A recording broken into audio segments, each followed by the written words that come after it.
আর এই মুহূর্তে যে খবরের দিকে নজর রাখবো, সন্দেশখালীর ঘটনায় গ্রেফতার করা হয়েছে বিজেপি নেতা বিকাশ সিং এবং উত্তম সর্দারকে, এবং গতকাল জামিন হওয়ার পর ফের তাদেরকে গ্রেফতার করে পুলিশ। আজ তাদেরকে আদালতে পেশ।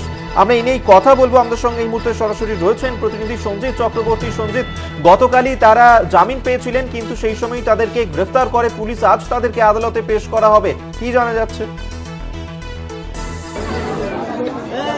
দেখো, ইতিমধ্যে উত্তম সর্দার বিকাশ সিংকে মেডিকেল পরীক্ষা করার পরে তারপরে আদালতে পেশ করা হবে, যেটা তাদের বিরুদ্ধে অভিযোগ। তুমি জানো, ইতিমধ্যে সন্দেশখালী কাণ্ডে 3টে মামলা রুজু করা হয়েছিল। একটি পুলিশের পক্ষ থেকে সুমোটর মামলা, গ্রামবাসীর পক্ষ থেকে অর্থাৎ শাসক দল নেতাদের বিরুদ্ধে অভিযোগ, একটা লিখিত অভিযোগ হয়। পাল্টা শাসক দল অর্থাৎ শিবপ্রসাদ হাজরা 111 জনের বিরুদ্ধে অভিযোগ দায়ের করে। সেখানে মূল কন্ডেন্ট ছিল, অর্থাৎ এই এফআইআর নেম ছিল হচ্ছে নিরাপদ সর্দার, প্রাক্তন সিপিএম নেতা। ইতিমধ্যে তাকে আদালতে তুললে 3 দিনের পুলিশ হেফাজত হয়েছে। বাকি দুজন, যে তুমি দেখতে পাচ্ছ যে বাকি দুজন, বিশেষ করে উত্তম সর্দার বিকাশ সিংকে জামিন দেওয়ার পরে ফের কালকে পুলিশ একটা অন্য মামলায় তাদেরকে বসিরহাট ইচ্ছাপতি ব্রিজের সামনে থেকে গ্রেপ্তার করে। রীতিমতো এই যখন গ্রেপ্তার করছিল, সেই গ্রেপ্তার নিয়ে কিন্তু একেবারে ধুন্ধুমার পরিস্থিতি হয়। একদিকে পুলিশকে ঘিরে বিক্ষোভ, একাধিক অভিযোগ, ধাক্কাধাক্কি, হেনস্থা হয়। কিন্তু আজকে উত্তম সর্দার বিকাশ সিংকে বসিরহাট মহকুমা আদালতে পেশ করার পরে তাদেরকে নিজেদের হেফাজতে চাইতে পারে সন্দেশখালী থানার পুলিশ, এমনটা ধারণা করা যাচ্ছে। বিশেষ করে একাধিক মামলা রয়েছে এই বিকাশ সিং এবং উত্তম সর্দারের বিরুদ্ধে। যে পুলিশ যে সুমোটো মামলা করেছিল, সে অন্য মামলায় তাদেরকে গ্রেপ্তার করা হয়েছে পুলিশ সূত্রে, যেটা খবর পাওয়া গেছে। এখন এদের বিরুদ্ধে মূলত কোন কোন এফআইআর পুলিশ, অর্থাৎ কোন নথি পেশ করে তাদেরকে গ্রেপ্তার করেছে, কোন কোন ধারা দিয়েছে, সেটা শুধু সময় বলবে। যতক্ষণ পর্যন্ত আদালতে তাদের নথি পেশ দেওয়া হচ্ছে, ততক্ষণ পর্যন্ত জানা যাচ্ছে না যে কোন কোন মামলায় এদেরকে ফের আবার জামিন পাওয়ার পরে ইচ্ছামতি ব্রিজের সামনে থেকে গ্রেপ্তার করা হলো।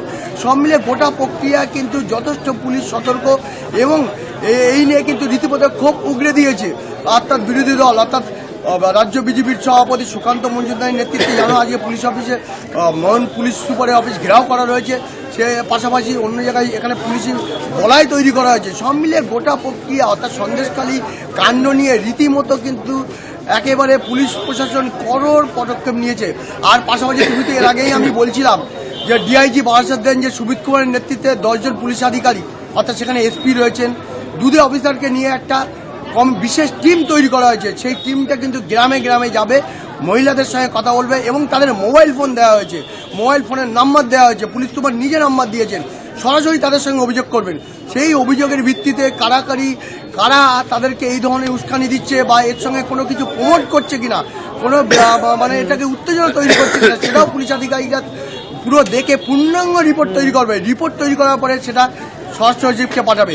সব মিলে সন্দেশখালী কাণ্ড নিয়ে রীতিমতো যেমন পুলিশ প্রশাসনের যেমন মাথা ব্যথার কারণ, অন্যদিকে শাসক বিরোধী কিন্তু দরজা লেগেই রয়েছে একেবারে, এবং সেই দরজা চলছে, এবং অবশ্যই এদিকে আমাদের নজর থাকবে। সঞ্জিত, আপাতত ধন্যবাদ তোমাকে, কারণ যেভাবে উত্তম সর্দার এবং বিকাশ সিং তাদেরকে গ্রেফতারির পর তারা জামিন পান, ফের তাদেরকে গ্রেফতার করা হয়েছে, আজ তাদেরকে আদালতে পেশ করা হবে।